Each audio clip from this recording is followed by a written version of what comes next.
Hello friends, ఈ కార్తీక పౌర్ణమి పర్వదినాన పురస్కరించుకుని శ్రీ శ్రీ శ్రీ ఎండల మల్లికార్జున స్వామి వారి దేవాలయంకు దర్శనార్థం వెళ్ళాము. ఇది చాలా ప్రసిద్ధమైన దేవాలయం. సుమారు 100 సంవత్సరాల పూర్వం ప్రతిష్ఠించబడింది. ఇంకెందుకు ఆలస్యం, గుడి గురించి తెలుసుకుందాం. ఈ వీడియోని పూర్తి వరకు చూసేయండి.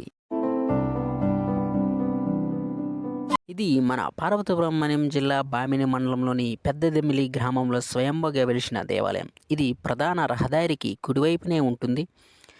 ఇక్కడికి చేరుకోవాలంటే కొత్తూరు నుంచి 4.5 కిలోమీటర్ల దూరం, బామిని నుంచి 13 కిలోమీటర్ల దూరం ప్రయాణం చేస్తే ఈ గుడికి చేరుకోవచ్చు. నేను నా చిన్నతనంలో ఎక్కువగా ఈ గుడికి వచ్చేవాడిని. ఇలా ఉండేది కాదు, కానీ ఇప్పుడు చాలా బాగా గుడిని అభివృద్ధి చేయడం జరిగింది. అద్భుతంగా నిర్మించబడి భక్తులకు సౌకర్యవంతమైన వాతావరణాన్ని కల్పిస్తుంది. ఇక ఈ గుడి చరిత్రలోకి వెళ్తే, పూర్వం ఒక భూస్వామికి 3 భార్యలున్న సంతానం లేక బాధపడుతుంటే శివుడు స్వప్నంలో కనిపించి, నేను ఈ ప్రదేశంలో శ్రీ శ్రీ శ్రీ ఎండల మల్లికార్జున స్వామిగా అవతరించాను, నన్ను ప్రతిష్ఠించి పూజలు నిర్వహిస్తే సంతాన ప్రాప్తి కలుగుతుందని ఆ పరమశివుడు చెప్పి అదృశ్యమైంది. మరునాడు ఆ భూస్వామి ఇక్కడకు వచ్చి పూజా కార్యక్రమాలు నిర్వహించి ఆ పరమశివుడి ఆశీస్సులు పొందగా 3 భార్యలకు కూడా సంతాన ప్రాప్తి కలిగిందని చరిత్ర. ఇక అప్పటి నుంచి నేటి వరకు నిత్యం పూజలు అందుకుంటున్నాడు ఈ పరమశివుడు.